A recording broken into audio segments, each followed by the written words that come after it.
भगवान जी हमरा से का गलती भइल बा, हमरा के सब टूट देनी, हमरा के ध्यान देनी, बुद्धि देनी, लेकिन हमरा हाइट काहे न लंबा देनी। अगर आज हमार माई बाबू जिंदा रही थी लोग तो हमार शादी कर देती लोग, हमार भौजी लोग हमारे टॉर्चर ना करती लोग। ऐसे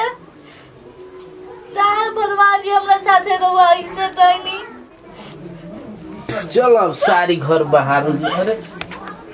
हे यार वो तड़े रे सारी घर में बुचिया उठ काहे हे जा बैठल बड़े सारी घर में रे चलो भैया ऐसा है बैठल रही तो रोवत काहे बाड़ू हमार शादी बियाह नहीं थे। अरे पगली तो भैया जिया ताने नु रे हम देखब लइका तोर खूब बढ़िया घर में बियाह करब, राजकुमार लेखा तार लइका ले आई बहिन। तोर भैया जिया ताने, जब तक भैया जिया ताने नु तो रोइह मत, आज के बाद मत रोइह। चल घरे चल। ऐसन का कही हम, अगर आज बाबूजी या माई जियत रहते नहीं तो ठीक कहती है। हमने के हाथ ना परेशानी हुई, जरूर कुछ ना कुछ बाबूजी माई करते। हमारा घरे ऐसन आ गई सब खटकिन। चल बहिन चल घरे चल, चल रो मत चल। हाथ दुखावल खींचत काहे इतना भारी भारी खींचत है? जीजा नहीं कम खींचे वाला। जीजा खींचे हां तो जीजा तो बड़े जंगल खींचे इतना दुबर पत्थर बाल में तो खींचे तो इतना भारी भारी उ का कर। अरे का कर के जो के तो और दुबरा गई देखलिस गांव में कोई सब नहीं तो मोटा गजर रहल इसका इतना लकड़ी लेके हो गए। छोड़ दे चलाओ मत छोड़ हाथ दुखा जी हट खाना खा लिया? खाना खइले बनी। हां खाना झूठ बोलत नहीं ना झूठ नहीं बोल, खाना खइले खा लेली खाए में ना सोचनी। जो होते तसली में दूध रखल है जो गिलास एक गिलास पी लेता जो सब पी ले। निखुराही करती है खाली खा तो नहीं खे एगो का करत तारू ताजी साली जी का करत नाच तनी नाचम संगे भागला आई सरल बुढ़िया के टनक पाद आ तोरी में डाले डाई खाद तौने हाल से हार भाई बहिन रोती है सारी घर में तारे ही नहीं के बुझात त का कर गोदी में लेके खिलाई उनका के सही जो बोली टेढ़े बोली। अरे अपना हमार बहिन के देखो ना देख लो हम की रोवत है कि हंसतिया आ उनका के हमेशा लोग के रोवत है कि हंसत माने इनका के देखे लागब कि रोताड़ी हंसताड़ी त तू दुखा जइबू। हां उनका के देखब त ना दुखाइब ना कातना दिन रही हमनी घरे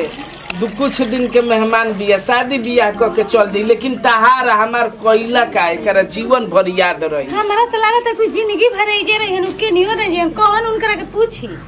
कौन करम के हिन बाकी जाई है बनी बनले बियाह करे खातिर का जाने कौना नक्षत्र में हमार बियाह भई। पकावा मशीन आ गई हमारा। आ जाई होने चल पकावा मशीन है आपन के नहीं कहत हम ऐसे जब देखा भोभा जैसे फाटल बाज जैसे चिल्लाते रही ना। में आगे बढ़ने से पहले दोस्तों मैं आपको बताना चाहूँगा इंडिया का सबसे टॉप फेमस गेम जिसका नाम है टेक्सॉल। आपको मैं बताना चाहूँगा अगर आपका प्रेडिक्शन इसकी लाइक्यू लेवल थोड़ा सा भी अच्छा है तो आप ये गेम खेल के बहुत अच्छा अर्निंग कर सकते हो, क्योंकि यहाँ पे आपको 1 गुना 2 गुना 3 गुना नहीं सीधे 9 गुना का प्रॉफिट मिलता है। अगर आप 10 रुपये लगाते हो तो आपको 90 रुपये का प्रॉफिट हो जाता है, 90 रुपये आप कमा सकते हो। अब मैं बताना चाहूँगा इस गेम को खेलने की स्ट्रेटजी। तो ध्यान दीजिए कि जब भी आप ये गेम खेलें उसके पहले आपको विनिंग लिस्ट एक बार जरूर चेक करना, जिससे कि आपको आइडिया लग पाए कि आपको कहाँ से प्रेडिक्शन करनी है, ठीक है। और लास्ट जो भी नंबर लग चुके हैं उनको छोड़कर 2 या 3 नंबर पर हमेशा अपना पैसा लगाएं, ठीक है, अपना प्रेडिक्शन लगाएं, ठीक है, जिससे कि बात करें जिससे आप अपना पैसा भी रिकवर कर सकते हैं और साथ में कुछ अर्निंग भी कर सकते हैं। तो जाइए डिस्क्रिप्शन बॉक्स में इस ऐप का लिंक दिया है, आप फेसबुक से भी लॉगिन कर सकते हैं। जाइए लॉगिन कीजिए फटाक से और खेलिए गेम और धूम। हेलो अरे गोल लागत नहीं दे दिया ठंडा कम भइल कि ना? अजीजा कहाँ बनी तनी कह दे तनी बच बचा के रखे के रहे के बड़ी ठंडा लागत पत्थर गिरत रहुए काल। हां ए दीदिया कहत रही चले के ना घूमे आरन देवी माई लगे बाबू बाबू। अच्छा ठीक बा रखत दीदी रुक जो करत तनी कहां भैया जी। बाबू बाबू इस दुनिया में जब केहू सहारा ना होखेला तो भगवान केहू ना केहू के भेजेला। ई त बात सही कहत। देखो हमनी के 2 भाई 1 बहन बानी जा, बाप माई तो सब मरी गई, भाई बा बाहरे बड़ुए। अब एकर शादी बियाह हर चीज के लेके तार बड़की दीदी बाड़ी हरदम हमारा पर चढ़ले बढ़ रहा तारी। आ ना एकरा के खाए के देती या ना पहने के ना पानी ना पढ़ावतिया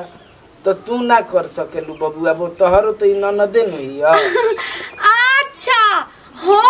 काहे ना भैया जी तब इतारो तो लइकी ऐसा नहीं खे एहू में अब कहे के बाटे आ उम्मीद हो हमरा से लगइले बनी रहुआ तब का हमार इता ननद बेटिए जैसन होली तो हम तो पागल नु बनी भैया जी आतने हमर कर्जा खइले बनी का सास ससुर के कि हमरा माथा पे मढ़ाई बड़ी लेकिन करा के पोसिया पाली कपड़ा लाता करी दी अपन लुगा झुला किने के नहीं खेलू आटत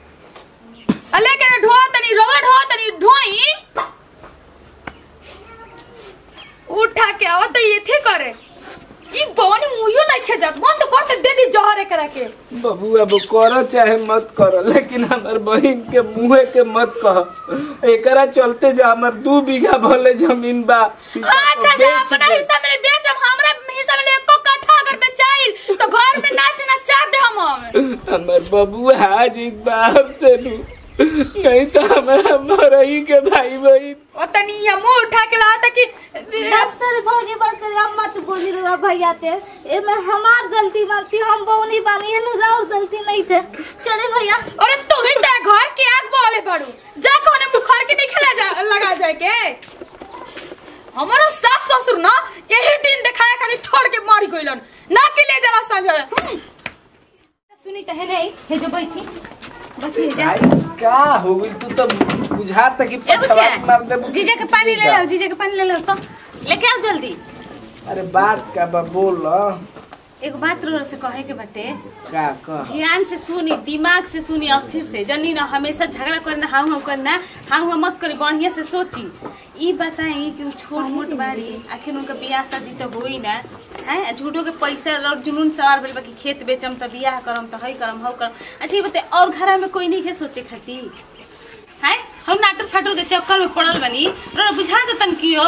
आपनो लइका लइकी भाई सोची हमर बहिन बिया एगो हां उर साली नहीं है ओकरा में तनी लगाइम त नामो होई हमर नैहर नाम होई हम ही तई में ना होई हां कि मैं कह के मरद इतना बियाह शादी करके लगा देला 100 रुपया ई कहे कि सोचत रहूगा ठीक कहत आखिर उनकर में जितने खर्चा करो मैं बर्बादे बाटे तू एक नंबर बात कहत तार बहिन के बियाह करत त तार नैहर में नाम होई ए काली माई दिमाग तो खुल गइल लागत हटे आ गांव में नाम होई तब हमार बहिनिया घर में बाढ़ बैठा रही तो ओकर नाम ना पानी लेके आती है रख देखी कितना माने जहर मिला के ले आइल है कौन ठीक है जहर मिला के ले आई मतलब रवा हमर जीजे ना हनी का अरे हां जी तो हइए हन बताई हमर हइसन बहिन में कब सोचले हम को के इजे रहे द बताई ई रो सोची ना कि हइसन हमर बहिन बिया कबे करे के एगो हॉर्लिक्स लिया के देले हम पिए खातिर हैं आ बौनिए के मार लिए लेके छेना त स्पंज त का के खियाई ना अरे हां रे हमारा पर में तो सोचबे ना करेलन तनियो मुन जाय दे हम बनी ना सोचलन त सोचियन कह रहे इनका कि जानबूझ के सोचवाई हम हां उल्टी कर लेलू बोल लेलू जितना तहरा बके के रहे नु हम कुछो बोलम त उल्टी रो के लौकी अब सुन अब हम बोलतनी जब तक अपन बहिन के एक कान्ही पर ना उठा के विदाई करब डोली ना उठाई तो अब तक हम चैन से ना रह आ रहल तहार बहिन के तो जितना तू अपना विषय में बहिन के सोचत तारू हमरो बहिन के विषय में सोचत तू नु तो आज हतना ना दिक्कत हुई जानलू आ सोचिए कि हम का करम कि सोचला से कोनो फायदा नहीं होखे वाला खाली झूठो के दिमाग खर्च करब अपन हम और का कर सकी ने बताई रो तो जब बुझाता ना बिन बजाओ भैंस जास पगुराई मेहरी जाति ऐसन हरी की लात मुका खाई तहार लोग के उठिए सुती परिछावन करे के चाहिए तो अब तू ठीक रहे ओली हड़ू लो जानलू माने तोर लुगरिया जवन ह सुनरिया दोसरा के लुगरिया बनरी ना सुन हाथ जोड़तानी मरद होके घर बर्बाद मत होके दे हमर बहिन के कसहू बियाह कर एगो बात कही गांव घर का कही हो रे दिमाग में घुसल बा ना कि बहिन के बियाह करम तो बहिन के बियाह है ना ऐसे ही सोचते सोचते मर जिम रो चल जिम गंगा जी में इहो भगवान करते न तो बहुत बढ़िया रहे चुप रहे जी का बोली ना गांव के लोग तो इन अब बुझा गेल हम मरब तो का बोले आ कहलू ठीक है न कहलू गंगा जी में तो बढ़िया तो हो जी मर जेब हम तो अपन बहिन के कुल हमर खेत हिस्सा के बे दियो छोट भाई माने बाहर ले अई है वो ऐसा ना हो हमरा से तो बतियाले बेकार बजाई हने चल बे बुचिया हने आज हमार बाबूजी माई जियत रहत ई नानू होई निके का करी हम बुझात नहीं के मार भी ना सकीला ऐसे कि मेहरारू ही हो और मेहरारू पर हमनी के एकदम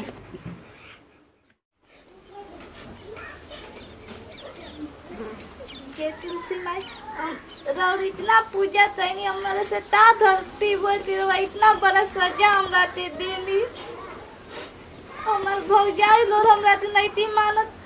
हमरा हमेशा टॉर्चर करत रही सॉरी जा हमरा ते चाहे लोग इतना छोटा में पैदा तो नहीं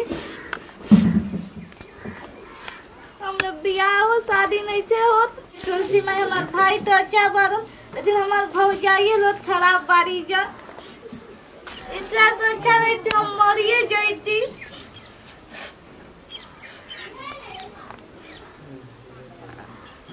बिका भैया अरे पगली क्या रोत रहे रे हमार भौजाई लोग हमसे नहीं थे जमानत हमार टॉर्चर करत रही जा अरे पागल ही क्या कहत रही के तोरा को बोल के तोरा को टॉर्चर करता रे भौजाई लोग और भैया भैया 3 बारन का कहते सुनी के उतनी जब शादी नहीं थे होते थे सर तू खड़ा हो तू खड़ा हो भाई भौजी भैया अरे कहाँ पर सब लोग मर गुला जगह अरे बबुआ जी बोला रोना कब नहीं है खुश रही कब नहीं है रो रहा है अरे भौजी तोहरा चेहरा पर इतना हंसी बाटे यही से साफ साफ जाहिर होता ताटे कि हाँ बहन के ऊपर कितना दुख बाटे एकरा आँख में आंसू है तोहरा चेहरा पर हंसी ई सब का भौजी अरे तम का हम थोड़ी ना बोलने वाले लोग के अचानक बोलाते नहीं राव बिना फोन उन कोइले आ गई नी ये सब का अरे क्या बुझ रो तड़ो खाना ना खलो का खाना ना खेलू है एगो इंसान के जिए खातिर सिर्फ खाना ही काफी बाटे ए बबुआ जी अब इनकर रोवे के आदतें बता हमनी के का कर सकेनी जे बताई बबू आ गइल का बोल रहा थी भैया हाँ अरे जी। तारा रहती हुई सब का होता और सुख देवे नहीं जा खाली अपने से दुखी रहेली कि हम तनी छोट बानी अब बताई बड़ होखे वाला दवाई जानती जे तो वो दे देती जा का दीदी कॉम्प्लान पिया दे अब पियलो से कोनो फायदा होई का ओहे नु अपने से रोत रहे बाकी हर चीज के सुख बा पूछ ले कितना सुख बा ई हम जानत दीदी बोली अब ना हमारे मुंह पर न सुख देखावलो एकरा ना के जी हमने के तो छनावटा ले दागे नहीं जा रोज बाबूजी, दीदी का? ए! दागे को एकरा बोला से लो। एक शब्द आगे बोलू जानू हम भुला जी तू हमार भौजाई हड़ू और तू हमार मेहरारू हड़ू हई जहर देवे के कहेले रोजा हई कहेले कि चली जाई मरी जाई तो विपत ओरिया जाई आपन बहिन के नागिन लेखा पोसताड़ी दूध पियावताड़ी तो हम दोनों दिन कबो सोचलू जाओ कि हिच लई के ना माई बिया ना बाप बाड़े तो हम कबो सोचलू जाओ कि तुलसी माई के आगे बैठ के अपन मरे के विनती करते तुलसी माई से घोराव दे कि हम काश मर जीते हमार भाई भौजाई लोग सब लोग खुश रही कबो सोचलू जाओ तो हम लोग आई बाबू जी हमने के तो ना नहीं सोचनी जे कि इहो के अंदर अंदर घुटी ना काहे इतना घुटती अंदर अंदर भौजी काहे इंसान नहीं। तो हनिए लोग कोई ऐसे नु तो हनिए लोग दुख तेरे पे जल्लू जब तो हम लोग हाथ ना दुख देबू लोग तो गांव जवार काहे ना कही कि नटुरी है बौनी ही है कैसे का शादी हो कि कैसे का जीवन नहीं भई भौजी ए बाबू जी गलती हो गई हमनी से हमनी के ना सोचत रही जब बताओ आखिर रोवत रही तुलसी जी के मरे के भीख मांगत रही जब तू लो रोज कहत रहू मरे के न तो एकर उस मन में सबक जागिल के हम मरिए जी नहीं तो हो हर लड़की के सबक है कि हम पढ़ती लिखती बियाह होई तो हमरो ससुरा जैती केहू कोनो लड़की के मरे के सबक नहीं अरे कम से कम ये सोचल रह तू लोग ई दैकिया के तुम माई बन गई रह तू लोग तेरा माई कमी ना खली हमनी के तो कसम है तो भाई है जब बाप के दादा नहीं की ले सकत ये तो बाबा जी तो हद कर देलो जाए भाभी माँ कहाले भैया बाप माँ कहाले लेकिन भाभी माँ कहाले माफ करिया बुच्ची हमनी के माफ कर दो बहुत तरह के दुख तकलीफ देनी जा चुप हो जा पागल हमनी के बानी जाना काहे तू रोए के भीख मारे के भीख मांगत रू हां रो रो के हमनी के बानी जाना आज से हमनी के तार माई है जा भौजाई ना माई है जा हमनी के तार पागल आज से बिल्कुल मत रोइए समझिए ये हमनी तुलसी के माई। माया अरे माफ कर दी तुलसी माता ए तुलसी माई माफ करियो जोन भी गलती सही भइल बा आ जो भी रोरा से मांगत रहनी ना एगो बच्चा समझ के माफ कर दे वैसे कुछ नहीं के बहुत प्यार करेनी जा हमनी के इनकरा से थोड़ा सा हमनी के गलत फहमी हो गई रहलटे चुप हो जा बुच्ची। माफ कर दीजिए। ए जी माफ कर दी हमारे के रो। अरे पगली, जब ते अपन गलती पर पश्चात अड़े ते में तो सही माफी छल करते। जब सुधर गिले हमारे खातिर यह काफी है भैया। तब ये सब जो दुख के घड़ी बाटे नु वो हमेशा खातिर समझ लो कि टल गो। ए बाबूजी हम अपना बहिन खातिर एगो सुंदर लड़का देख के आइल बानी। बाग हाँ कहाँ नारायणपुर। ना हम बियाह करवाई। भौजी हम देख के आइल बानी लड़का के। अरे हमर भईवा संगे गेल मधी। अरे ना एक ढेर बोल रहे। सुनी ए जी देखी इनका कल्पना होई जैसन बड़ा नइसन लड़का खोजले हो। ए भौजी हम अपना एकदम लड़का गोर बाटे आ मास्टर हटे। बे हां अरे बुच्ची जी और के क्यों गाने फिर तो बेचाई तो बेचाई बाकी बहिन के हम बियाह करब धूमधाम से होई। हां हां तो भौजी लड़का देखे चले के बाद सब लोग चली। अब भैया भी चलिए आ तुम लोग भी चल बोलो। ठीक है लड़का देखे जाए हम बाद में, लेकिन हम जाना तनी कि अपन मौगी के कुछ लिए लोग हम हमारा के ना लिए लोग हम। दीदी हमार जोन राउर बाटे एमे का सोचे के बाटे। चलो बच्चिया तारो खातिर कुछ लेके आइल बानी बाद में देखेंगे। ए बहना पक्का ना चलो बच्ची चला। भव हम का कह देल तोर मेहरारू रे। ए भाई तू टेंशन क्या लेता? चल नया नया तुम अपन कपड़ा पहन चले के लड़का देखे। अरे भाई चिंता तो होइए गई रहल है। ऐसे कि बाबूजी माई जी जो जिम्मेवारी देले रहन हमारा के हम ना लेके चलनी, लेकिन आज हमरा ये महसूस हो गइल कि हमार बबुआ बड़ हो गइल। कुल हमार जिम्मेवारी। मैं टेंशन मतलब अभी तहार भाई तहारा साथे बाटे।